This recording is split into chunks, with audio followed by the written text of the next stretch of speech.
The number of churches I want to say was 30,000 in the whole connection at the end of almost 30,000 at the end of 2021.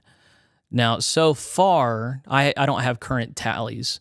Total disaffiliations, we had 5,012. That is way low, so I need to update it. The new figure that Jeff Pospisil gave us, 7,296. So another 2,200 have left since I last input information. So of these was... yesterday, Michigan met, and 62 churches disaffiliated. And then tomorrow, 3 special conferences are happening. One is Illinois Great Rivers, and I had that pulled up. I hadn't seen that until today. I don't know how I didn't see it. But on my calendar, there was also Florida and Rio, Texas. And of course, I just reported on Rio, Texas. Rio, Texas has 17 churches that are trying to get loose. And then... Florida has another 74. So we're looking at 62 yesterday, plus 17, plus 74, plus 51. That's another 130. That's almost 200 churches being added on to the 7,200 some. So we're looking at 7,500 churches being cleared by the end of the year. I forget how many other special called conferences there are. We got Mississippi coming up. Is that the only one I have on my map? I'm sure that there's more than that, especially if one snuck up on me today. So we're looking at 7,500 churches getting loose in the United States despite heavy opposition. That's almost a quarter. Yeah, I think that's what the WCA article just said. A quarter of the churches. Now, of course...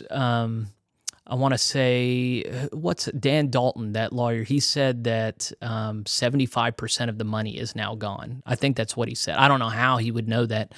Last I saw, the Lewis Center for Church Leadership was looking at disaffiliating churches, and he concluded that they concluded that there was an equal spread of large, middle, and small churches that were leaving proportionally. I'm inclined to think that by now, I mean, when you just look at Rio, Texas, their 3 largest churches have either left or are in the process of leaving. I'm inclined to think the biggest, smartest churches are all leaving. Like even in Oklahoma, St. Luke's in Oklahoma City was a liberal church. They were okay with the political disposition of the United Methodist Church, but they left because it's been in decline every year since it was founded in 1968. It's badly run and administered. It is not financially transparent and seems to have mismanaged funds over time, spent designated funds wrongly. I can speak to the Oklahoma Annual Conference a little bit, but there are many norms. I've talked to an analyst from GCF&A who reported to me on huge financial, not criminal, but neglectful leadership in different annual conferences. So when you see that, you're just smart to get out. And I'm not saying that I'm rejoicing in it, but it is, as I said in my podcast on the Rio, Texas, you can't be offended when people are getting out of the pool if you've been letting it get poisoned for years, you know? Like, if you're going to let something get toxic, people are going to want to leave, and you can't be surprised at that. So that's what's going on in the UMC, and it's quite a thing to behold, you know. Oh, and, you know, these are, if you want the most updated numbers, umnews.org/en/news/disaffiliations approved by annual conference. This is the most up-to-date 7,286. That's the cumulative total. I guess I could have pulled that up instead of bothering Jeff Pospisil about it. So anyway, what we're looking at is getting to the end of the year with a quarter of the churches gone, just numerically. I suspect half of the attendance gone. You know, there's no way to be sure until we get the actual stats, but I think the larger churches, the healthier, smarter churches are leaving, and then I suspect the vast bulk of the money was coming from those churches, so I'd be willing to believe that over half the money is now gone. Now, that would be a catastrophic thing. Well, and it will be long-term, but the thing is the United Methodist Church is very rich. They have tons of endowments of money stored away in various places. And then you're also having the phenomenon of what Christopher Ritter has titled the connectional cannibalism.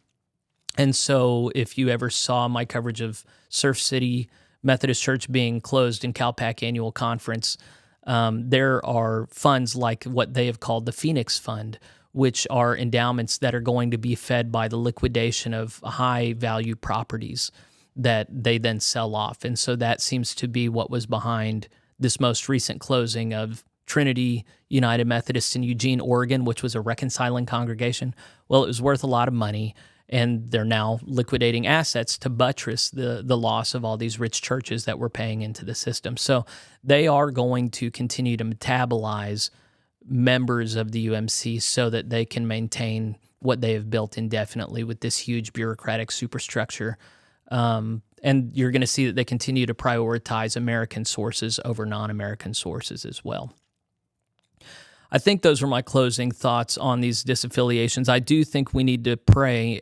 I said in the Rio, Texas segment, I don't think that they're going to try and stop any of those 17 churches. I'll be very surprised if in Florida, Bishop Berlin lets anybody fight the 74 churches going. I don't know anything about Bishop Beard in Illinois Great Rivers, but 51 there are very rare occasions of conferences trying to withhold churches. But of course, in North Georgia, 4 were just withheld. And I have been collecting information on all that so that I can report to you guys. So look for that next week. I'm hoping to put that out next week.